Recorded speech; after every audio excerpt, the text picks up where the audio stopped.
Aujourd'hui, j'ai envie de te parler de quelque chose de très important.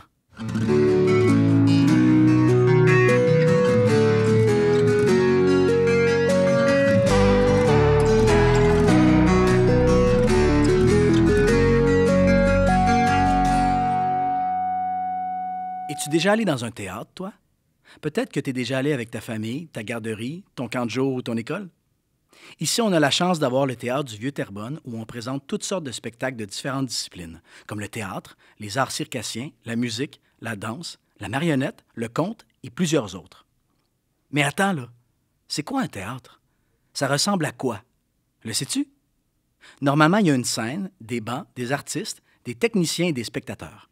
Mais il y a aussi une billetterie où tu peux acheter tes billets et des loges où les artistes se préparent avant le spectacle. Ouf, c'est beaucoup d'informations tout ça. Mais inquiète-toi pas, on a récemment découvert une étude scientifique qui dit que tous les enfants et même les adultes peuvent apprécier une visite au théâtre. Aujourd'hui, j'aimerais t'aider à devenir un spectateur actif, à trouver ta recette bien à toi pour apprécier un spectacle. À l'image du charpentier qui a besoin de son marteau, de sa scie et de sa perceuse pour bâtir une maison, tu auras toi aussi besoin d'outils pour être un super spectateur actif. C'est facile. Laisse-moi te présenter ton coffre à outils. Tu vas tout comprendre. Dans ton coffre, il y a 3 outils. Ces outils-là te permettent d'apprécier une œuvre à ta manière. Certaines personnes utilisent un outil plus qu'un autre. Et certaines personnes utilisent les 3 outils de manière égale. C'est toi qui décides quel type de spectateur tu as envie d'être. C'est amusant, non? Ton cerveau te permet d'apprécier une œuvre et de te poser des questions avant, pendant et après avoir assisté à un spectacle. Quelle discipline artistique est présentée? Est-ce une œuvre multidisciplinaire, c'est-à-dire qui mélange plusieurs disciplines?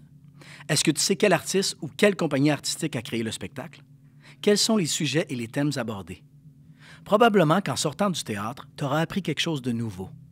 Peut-être que tu pourras aussi faire des liens entre ce que tu viens de voir et une matière scolaire ou une expérience personnelle. Tes antennes sensorielles te permettent d'apprécier une œuvre en utilisant tes 5 sens, principalement l'ouïe et la vue. En assistant à un spectacle, tu vis une expérience complète. Tu remarqueras qu'il y a beaucoup de choses qui se passent autour de toi. Il y a d'autres spectateurs, des rires, des cris, des moments de silence, de la musique, des sons, de la lumière, des décors, des costumes, des personnages, des objets et plusieurs autres éléments que tu pourras découvrir à l'aide de tes antennes sensorielles.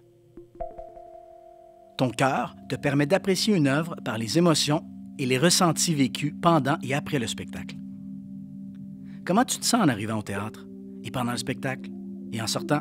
Es-tu heureux, triste, fâché, gêné, plein d'espoir, confus, transformé? Dirais-tu que le spectacle te fait changer d'idée sur un sujet?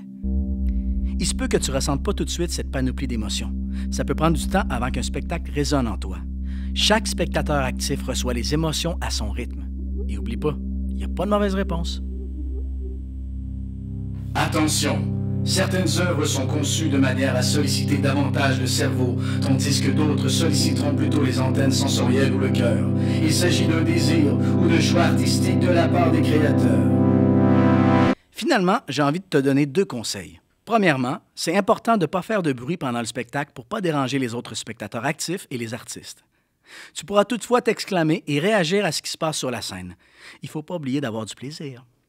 Deuxièmement, renseigne-toi sur ce que tu t'en vas voir au théâtre. Tu auras beaucoup plus de plaisir et tu pourras utiliser ton coffre à outils de la meilleure manière possible. Tu es maintenant outillé pour explorer les arts de la scène.